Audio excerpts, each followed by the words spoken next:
జయ జయ జయ మహాదేవ. నమస్కారం. క్రితంసారి ఢిల్లీ వచ్చినప్పుడు నా తల్లో రంధ్రం చేశారు. చూడండి, అయినా తిరిగొచ్చాను.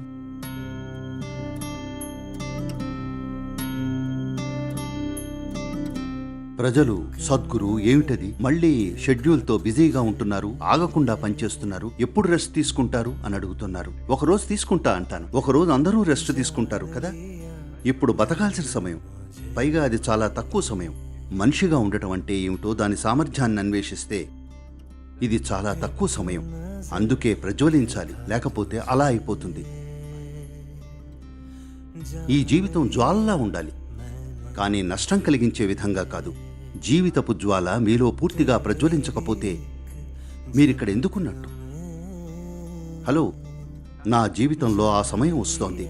డాక్టర్, వినోదాత్మక ఆధ్యాత్మికత, నడున్నొప్పి తగ్గించే ఆధ్యాత్మికత, అది జరుగుతూనే ఉంటుంది, కానీ నా ద్వారా కాదు.